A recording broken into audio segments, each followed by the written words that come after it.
A very good evening to you. You're watching the Hot Seat on MTV. I'm Chaturanga Hapwarache, filling in for Mr. Farah Shaukat Ali, who has traveled overseas for the holiday season. Before I introduce the guests for this evening's program, let me tell you our topic of discussion will be a free trade agreement between the Republic of Korea and Sri Lanka. To talk more about this topic, we have with me here Professor Yushal Sang, who has traveled all the way from Korea. Good evening, Mr. Sang. Good evening. How are you? I'm fine. How are you? So let me get straight into the topic. Now, a free trade agreement is a cooperation between two or more countries to reduce the trade barriers that they have. This free trade agreement that we're talking about here between the Korean Republic and Sri Lanka, are we looking at just goods or are we looking at something more?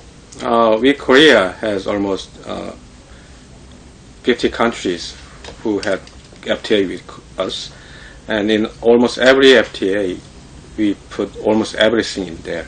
We put services, we put investment, we put sanitary and phytosanitary measures. So when the Korean government wants to make an FTA with Sri Lanka, we will include almost every part of the economic side. So now I know that as I read up before I came to the show, the Korean Republic is very strong in terms of its economy. It has a rate of doing easy business at 4th in the world. They have the 18th biggest GDP in the world. Korea is a very strong market when you look at it individually. So do you think a country with a small market like Sri Lanka, is it favorable for us to move in to a free trade agreement between the two countries with a country like Korea? Nowadays, there are so many FTAs in the world. So if the Sri Lanka is left behind that kind of movement, so you will left behind forever. So you have to ride on the tide. So about 15 years ago, Korean government also wants to participate in the FTA, because at that time, many Korean businessmen was complaining about the difficulties to export the other markets, because other countries have FTAs with our major trading partners. So the Korean government wants to make many FTAs as possible. So if the Sri Lankan government did not make any FTAs, then your businessmen will lose their market, because your competitors such as Vietnamese and Bangladesh and Pakistan would get a very good market condition in other countries where they have FTA with them. But if Sri Lanka didn't have any FTA with other countries, including Korea, so you will lose your market. So you have to do something at this moment. Korea is a service sector based economy, and when I look at your imports and exports, they are mainly technological imports and exports. So how can a country like Sri Lanka rather be advantaged? What is the advantage that we will have going in for a free trade agreement between the two countries? Okay, for example, Korea made an FTA with Vietnam, and about 20% of Vietnamese export is done by Samsung Electronics. Samsung Electronics build factories in Vietnam, and they import intermediate materials from Korea to Vietnam, and they made some final goods and export it to the other countries. They can make a very decent job opportunities, and they can get some kind of technology transfers. So maybe you can use that kind of good examples to persuade your citizens, because FTA with Korea can make very good job opportunities, and also you can increase the volume of your trade, and also you can get advanced technology from Korea, country like Korea. Now, as a senior researcher in terms of economics, do you see the market trend here in Sri Lanka favorable for, if I change the question the other way around, for Korea to come here and start a free trade agreement? Is Sri Lanka a favorable market? Actually, Sri Lanka is a very small country with a population of 20 million, and the living standard is not that high. So Sri Lanka is not a good market for Korean company.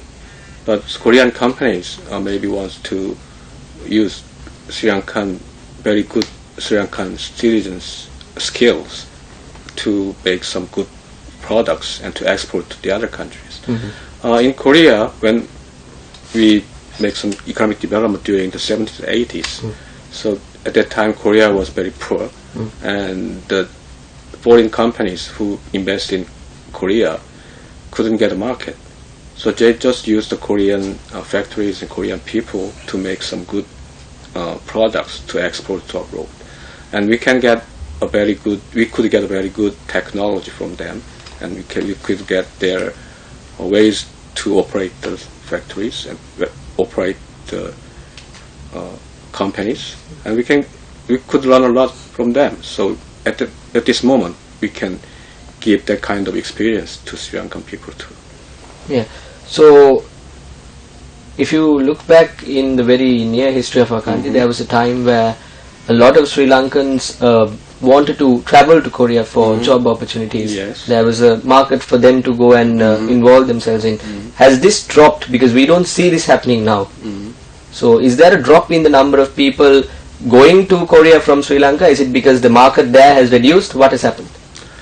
Nowadays, many other countries want to send their people to work in Korea.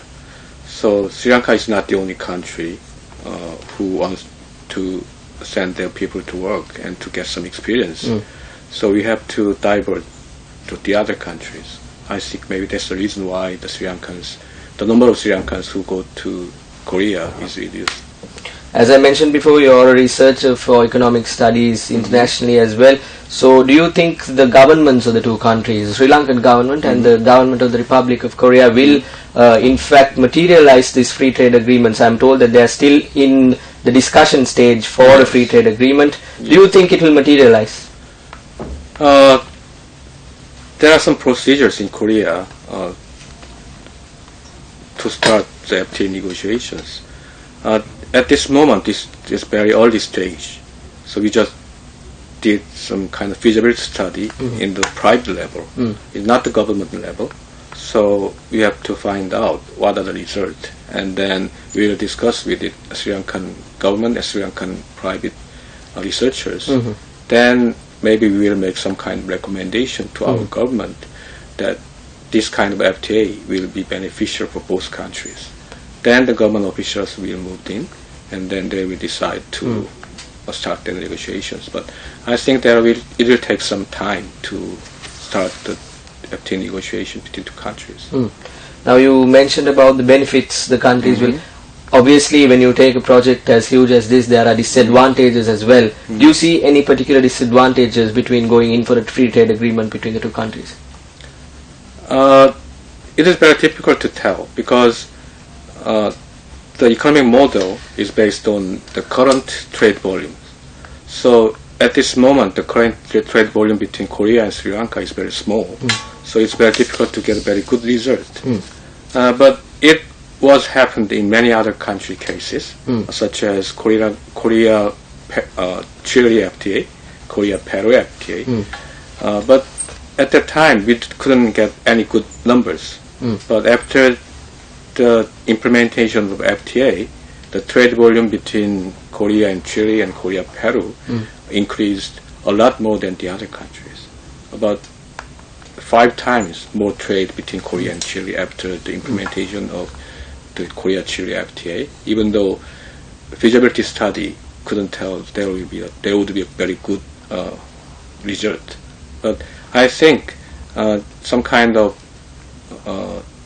productivity increase, some kind of reducing the non-tariff barriers, so there will be many chances for both countries to have benefits from each other.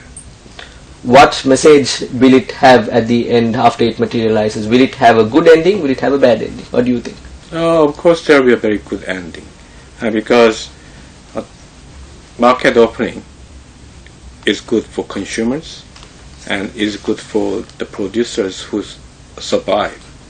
There should be some sectors that will have some difficulties, but the resource allocation will be better, and from Sri Lankan side and from Korean side, they will be both beneficial to each other after the conclusion of the FTA. I'm very confident about that kind of result.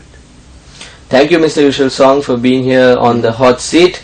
We will join you after this break with another guest to talk more about a free trade agreement between the Republic of Korea and Sri Lanka. Good evening to you. Welcome back to the hot seat. Before we went into the break, we had our Korean friend Dr. Yushal Song here with us talking about a free trade agreement between the Korean Republic and Sri Lanka. Now I have with me Dr. Rohan Samarajiva, who is a Sri Lankan, of course, to talk more about the free trade agreement between the Republic of Korea and Sri Lanka. So, Doctor, good evening to you. Good evening. How are you doing this evening? I'm good. So, to get into the question straight away, what is this free trade agreement between the Koreans and the Sri Lankans? We are at a very early stage of discussions. I would say it's maybe the first time this issue has been discussed in public. We don't have a lot of trade with Korea, but as everybody knows, Korea is a very attractive country, leading country. You know, people can reach into their pockets and fish out their phone or take a look at their refrigerator or any electronics that they have. You'll find it's got either a Korean label on it or quite a bit of it has been made in Korea. So I think there are some advantages. In the 90s, Korea was one of the leading investors in Sri Lanka. Now they are almost off the radar. They're declining. Sudden drop, yes. Right, over the last few years. So the interesting thing is it possible to reactivate the relationship, rejuvenate it? Do you think by going into a free trade agreement alone this will happen? No, agreements by themselves actually don't do anything. You have to have the will, and if you have the interest, I mean, remember, in the end, jobs will be created, trade will be created, not by government officials, not by people who talk about things. It'll be done by people who make investments, bring technology, and take the necessary steps to do exports. That's the bottom line.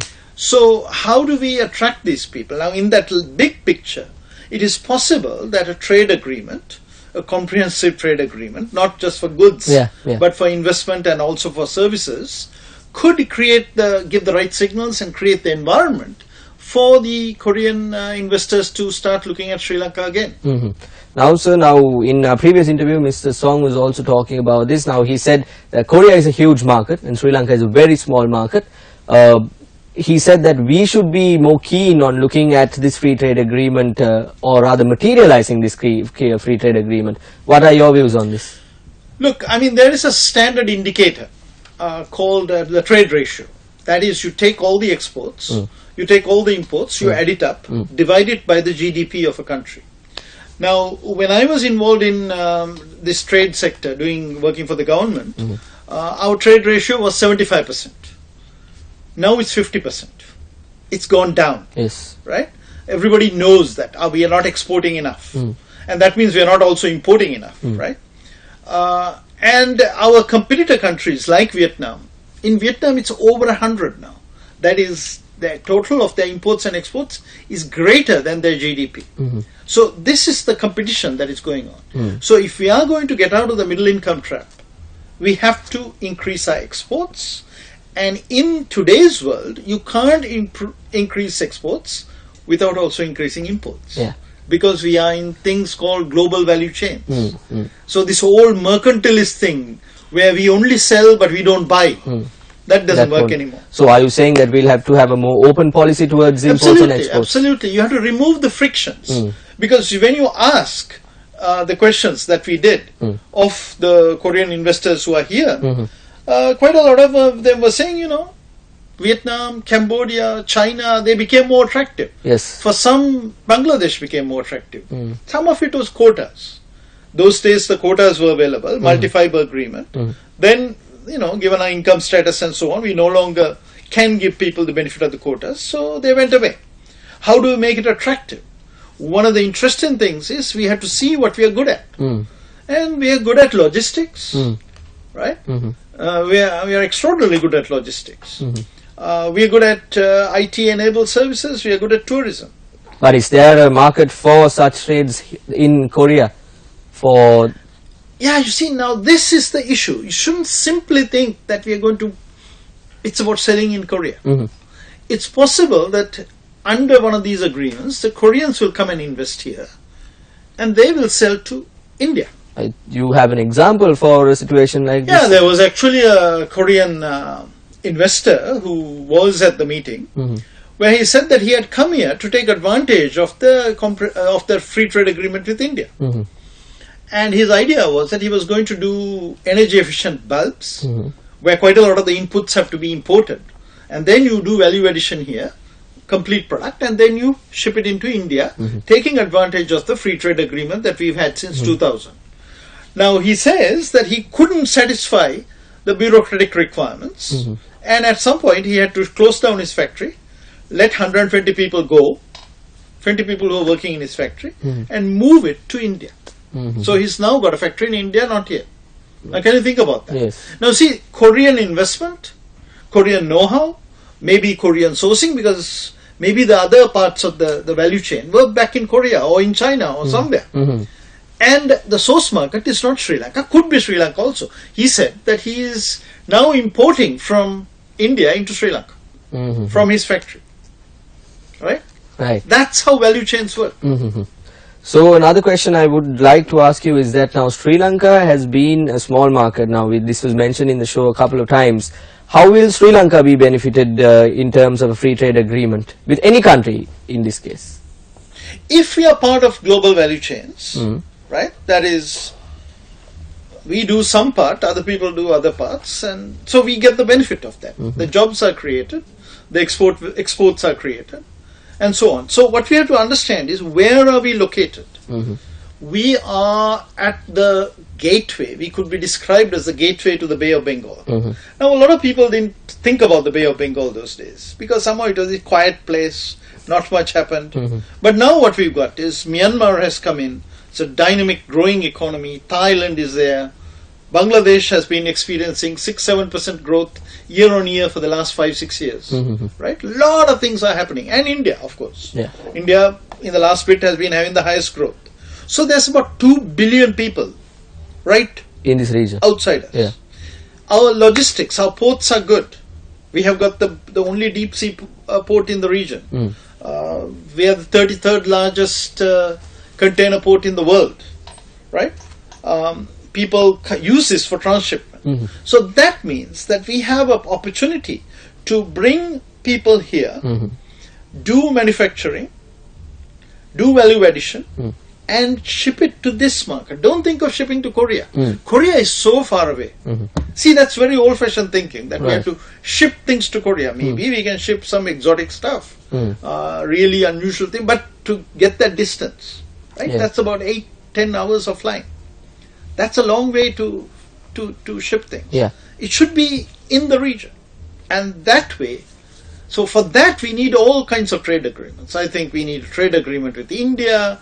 We need trade agreements with ASEAN, and ASEAN would cover Myanmar, Thailand, all these countries. With China, there is one under discussion. All these things will have to be in place, and we have to start thinking of Asia as our primary market. So far, our biggest export country is the United States, then Europe, right? Then India. But we have to start thinking this is the growth area. For Korea, in terms of imports as well as exports, it's Asia. On that note, let me quickly take a short commercial break. We will be back right after this.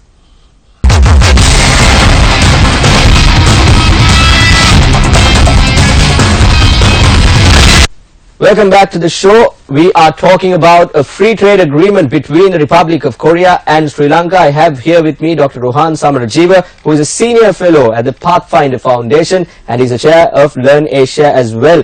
So we were talking about the free trade agreement between the two countries. Let me now ask you, Sri Lanka, a small market, will we have an advantage if we particularly look at this free trade agreement, if it materializes in the future? Now look, this meeting is a hopeful sign. It's the embassy of the Republic of Korea sought out a partnership with the Pathfinder Foundation to get an informal conversation going, and they have brought Dr. Song to work up a report, a pre-feasibility report, and so on. So to a certain extent, we could have been ignored. Right. We are, as we said, it's a tiny little market of not great interest to anybody. But there is, in fact, interest. So I think that's the optimistic side of the equation. We have to take the initiative. We have to drive this. And in my opinion, in the order of things, we should focus our energies on the really big markets. So India, China, United States, ASEAN, those are, in my view, the highest priorities. But I think Korea has got a real potential because, it's an extraordinary country in terms of the growth it has achieved and so on, and it can unlock a lot of doors. So, as the final question, sir, the government of Sri Lanka, what is the role of the government when it comes to being more open, as we spoke about, attracting more investment? What is the government's role in all this? Government is absolutely central. We are in think tanks, we are independent people.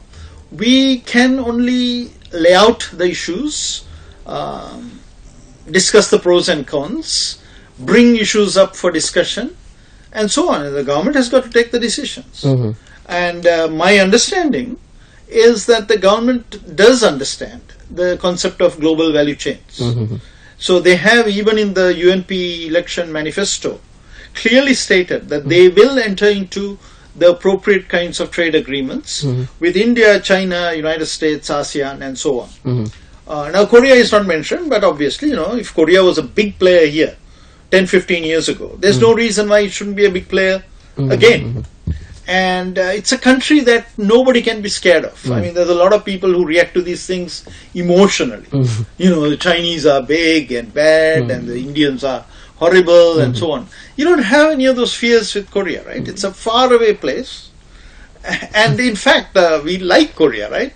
All the K-pop and the boy bands and the teledramas, right? We have newfound love for Korea. We love Korea. Yeah. So while we love Korea, why not do some business with them too? Okay. Thank you very much for coming up on the hot seat and talking about the free trade agreement that is in the pipeline. Still very much in the pipeline between the Koreans and the Sri Lankans. Thank you very much once again. That was Dr. Rohan Samarajiva. We spoke about a free trade agreement between the Korean Republic and Sri Lanka. Join us next week on the hot seat with more of the latest. I'm Saturanga Pawarachi.